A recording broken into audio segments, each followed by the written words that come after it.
Salut, là vite fait, là je vais juste parler sur autre chose, hein, c'est pas sur l'informatique ou sur le CBD ou autre. Je vais vous dire pourquoi je mange pas de miel, même si je suis végétarien. Donc je mange pas de yaourt au lait, de vache ou de brebis ou peu importe, enfin de lait animal, donc ça va être du lait de soja ou du lait ou des compotes. Et, euh, et pas de lait liquide, donc du lait de vache, du lait de brebis, etc. Ça va être du lait végétal. Et je mange pas de miel non plus. Par contre, je mange du fromage, mais sans présure. Parce que ça vient de l'estomac du veau. Donc ouais, là ce que je voulais parler, c'était justement pourquoi je mange pas de miel. Tout simplement parce que les abeilles produisent le miel. Déjà, le travail d'une seule abeille, c'est l'équivalent de une petite cuillère, c'est le travail de toute une vie d'une seule abeille. Et il faut savoir que les abeilles sont gazées pour les calmer. Donc ça affaiblit leur système immunitaire.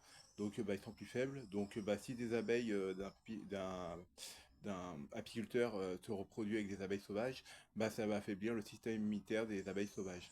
Ensuite, les abeilles produisent suffisamment de miel pour tenir l'hiver. Donc l'apiculteur, quand il prend le miel et qu'il remplace ça par du sucre ou autre chose, hein, généralement c'est du, c'est du saccharose, hein, ou du sucre, peu importe, ils vont mettre du sucre à la place, ça n'a pas la même valeur nutritionnelle que le miel.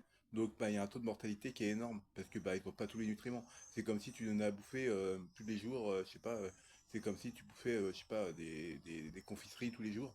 Au bout d'un moment, tu te sens pas bien, hein, forcément, t'as pas de vitamines, t'as rien. Donc c'est pareil, donc les abeilles ils se font gazer, donc il y a ça. Une abeille va travailler toute sa vie juste pour créer une seule cuillère de miel. Ensuite, certes, le miel, ouais, certes, il a des propriétés médicinales, hein, apparemment, mais moi je préfère le remplacer par du sirop d'agave ou d'érable. Et en plus de ça, ça fait un effondrement des colonies, etc., avec l'affaiblissement des abeilles, parce que ils sont affaiblis avec le gazage. Et il faut savoir que les abeilles, pour l'hiver, produisent exactement la quantité qu'ils ont besoin pour tenir l'hiver. Et donc, si vous en prenez du miel, et il en reste plus assez pour qu'ils tiennent l'hiver. Donc au final, les abeilles, ils crèvent quoi, ils crèvent la dalle quoi. Et donc après, il y a la reine, je sais pas combien de temps elle vit, mais elle vit plus longtemps que l'autre abeille. Mais en tout cas, après, il y a une autre reine qui va se faire. Il va y avoir un combat de reines. Ça va être la reine qui va gagner, qui va devenir la vraie reine. Et ensuite, la reine va s'envoler pour recréer une autre colonie. Donc je mange pas de miel. Pourquoi? Tout simplement parce que j'ai pas envie de détruire, tuer les abeilles en les maltraitant avec du gaz, etc. Donc voilà. Euh, voilà, je vous fais des poutous, prenez soin de vous. Tchuss.